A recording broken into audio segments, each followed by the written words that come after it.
आज हम सोक्रेटिस के जो कोट्स हैं उसकी डेप्थ में जाएंगे और उनकी थॉट प्रोसेस को समझेंगे। और मैं आपको पहले ही बता दूं, वो लोग जो मुझे अभी वीडियो में देख रहे हैं, कि ये जो आज का सेशन है ये थोड़ा सा डीप होने वाला है।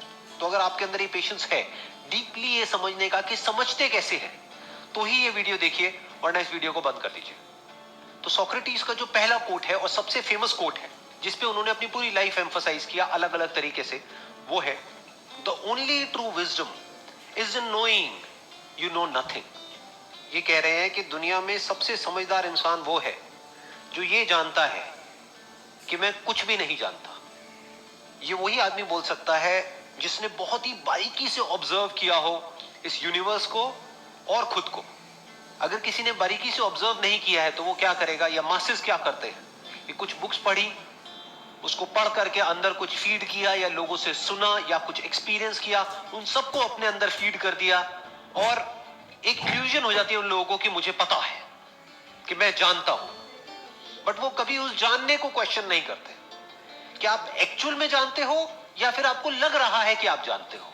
दोनों में जमीन आसमान का फर्क है। क्या एक्चुअल में हम इस यूनिवर्स के बारे में कुछ भी जानते हैं?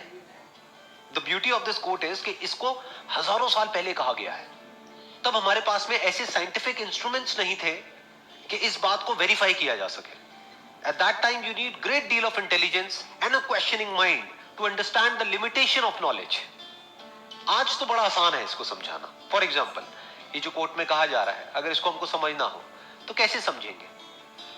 जो भी नॉलेज है, जिसको हम नॉलेज कहते हैं, वो चाहे इंटरनेट पे हो, चाहे किसी बुक में हो, चाहे कहीं पर भी हो, चाहे हमारी ब्रेन के अंदर फीडेड है, वो नॉलेज कहां से आती है? नॉलेज से पहले होता है एक्सपीरियंस। एक्सपीरियंस कैसे होता है? एक्सपीरियंस हमको होता है हमारे 5 सेंसेस के थ्रू, जो हम देखते हैं, सुनते हैं, स्मेल करते हैं, टेस्ट करते हैं, टच करते हैं। उन एक्सपीरियंसेस के बेस पर नॉलेज क्रिएट होती है। Without experience there can't be any knowledge. So the ground of knowledge is experience. अब एक बार एक्सपीरियंस को क्वेश्चन करते हैं कि एक्सपीरियंस क्या है। एक्सपीरियंस इज ऑलवेज लिमिटेड, क्योंकि जो इंस्ट्रूमेंट है जिसके थ्रू वो एक्सपीरियंस हो रहा है, यानी कि जो हमारे सेंसेस हैं, वो लिमिटेड है। हमारे सेंसेस कभी भी इस यूनिवर्स के किसी भी एस्पेक्ट की कंप्लीट पिक्चर नहीं देख सकते, बस एक लिमिट में देख सकते हैं, जो लिमिट है उस इंस्ट्रूमेंट की।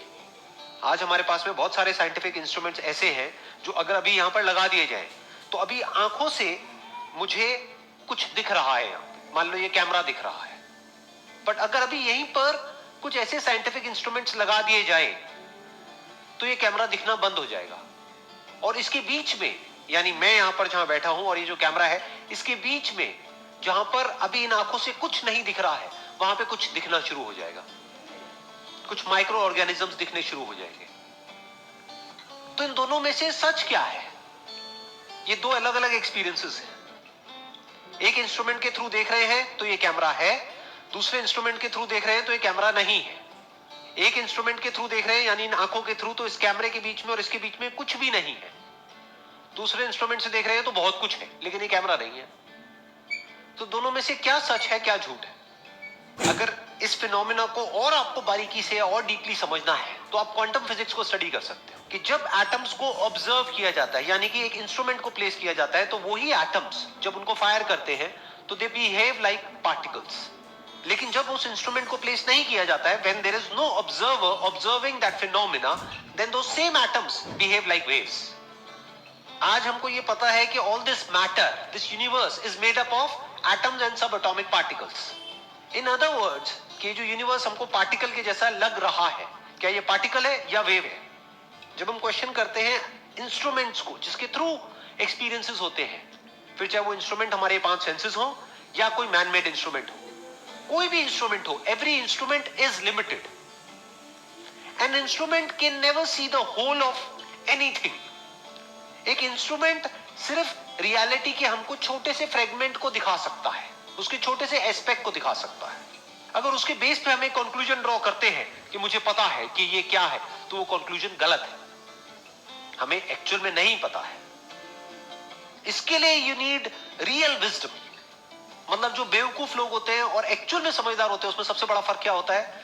बेवकूफों को सब पता होता है। बेवकूफ लोग ये मानते हैं कि जो भी उनको पता है वो सब सही है, और उनके अंदर ईगो होती है अपनी नॉलेज की, मैं जानता हूं। जो एक्चुअल में समझदार लोग होते हैं वो क्वेश्चन कर देते हैं उस नॉलेज को, और जैसे ही उस पर क्वेश्चन मार्क लगाते हैं उनको समझ आता है कि मैं कुछ भी नहीं जानता। I don't know anything about this universe. जो भी हमारी नॉलेज है that is nothing but a stand point, that is just a point of view. कि एक एंगल से आप देखते हो तो लगता है कि वो है, दूसरे एंगल से देखते हो तो वो नहीं है। इसको बोलते हैं रिलेटिव नॉलेज, इसको बोलते हैं को एग्जिस्टेंस। क्या आंखों की वजह से ये यूनिवर्स जो दिख रहा है वो है, या इस यूनिवर्स की वजह से आंखें हैं? क्या आवाज की वजह से कान है, या कानों की वजह से आवाज है? दोनों एक दूसरे पर डिपेंड करते हैं। कान तो हो लेकिन अगर कोई आवाज ही ना हो तो कान का होना ना होना बराबर हो गया। आंखें तो हो लेकिन लाइट ना हो तो आंखों का खुला होना और बंद होना बराबर है। तो क्या लाइट की वजह से आंखों की एग्जिस्टेंस है, या आंखों की वजह से लाइट की एग्जिस्टेंस है? इस तरह से जब हम देखते हैं तो हमको समझ आता है it is just a stand point. और अगर एक लेवल और डीप में चलना है हमको, अभी तक जितनी हमने बात करी है अगर वो हमको समझ आ रही है और हमारे अंदर हिम्मत है और एक और लेवल डीप में जाने की, तो जितनी भी नॉलेज है जो भी हमारे अंदर फीडेड है उस सबका ग्राउंड क्या है, उस सबका सेंटर पॉइंट क्या है? मैं हूं तभी तो सब कुछ है। I am, that's why everything is. इस आई एम को क्वेश्चन करो। Do you know anything about yourself? जब आप शीशे में देख रहे हो और जिसको बोल रहे हो कि ये मैं हूं, तो जो दिख रहा है वो एक्चुअल में क्या है? इसमें ढूंढो उस मैं को जिसको भी आप मैं बोलते हो। सब कुछ तो उधार का है, आपका है क्या? धरती, जल, अग्नि, वायु, आकाश, इसकी बनी है ना ये बॉडी। इसमें से आपका क्या है? आप क्या हो इसमें से? जो भी आपके ब्रेन के अंदर मेमोरी फीडेड है, उस मेमोरी के बेस पे आप सोचते हो, जिसको थॉट्स बोलते हैं, थिंकिंग बोलते हैं। क्या वो मेमोरी आपकी है? जो भी नॉलेज आपके अंदर फीडेड है क्या वो आपकी है? सब उधार की है, सब बाहर से अंदर आई है।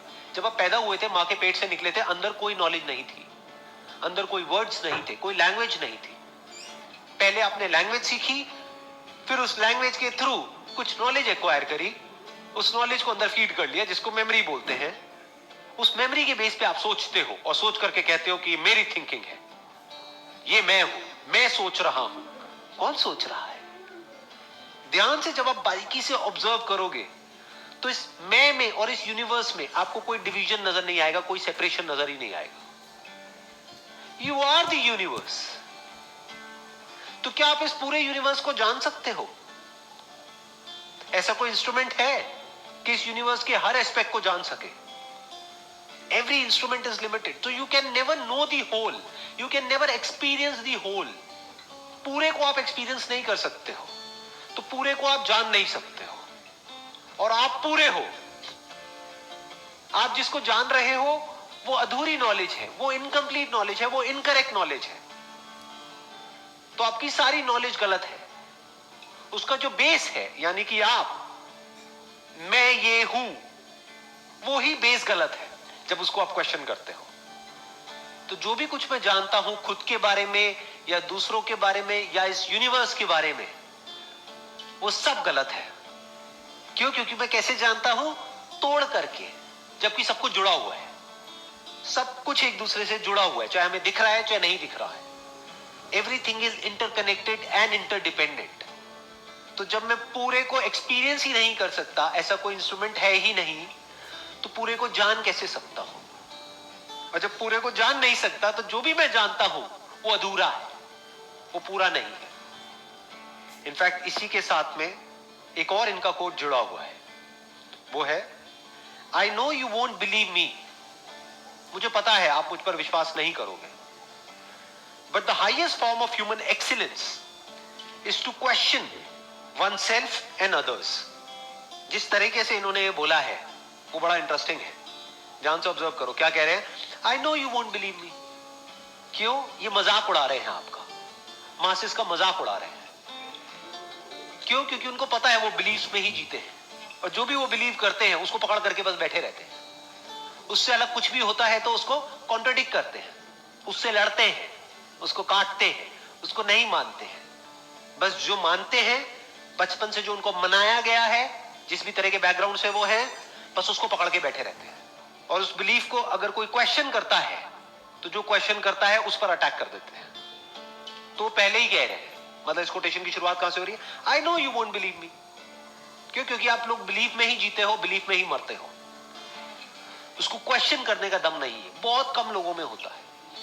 और जिनमें ये दम होता है, मासेस जो है वो उसके अगेंस्ट हो जाते हैं, क्योंकि मासेस बिलीफ में जीते हैं। इनफैक्ट सोक्रेटिस के साथ भी यही हुआ था।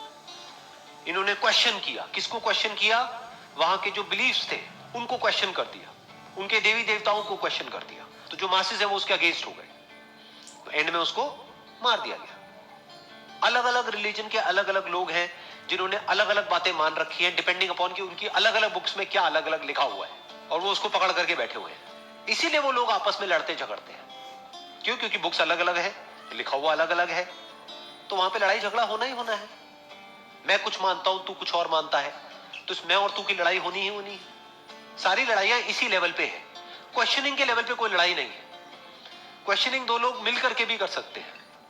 दो अलग अलग रिलीजन के लोग अगर इंटेलिजेंट है तो मिल करके भी क्वेश्चनिंग कर सकते हैं। आओ बैठ करके क्वेश्चनिंग करते हैं कि इस बुक में क्या है, उस बुक में क्या है, निकालते हैं इसमें से। तो क्या कहा जा रहा है कि कुछ भी मानो मत, यहां पर भर करके मत बैठे रहो।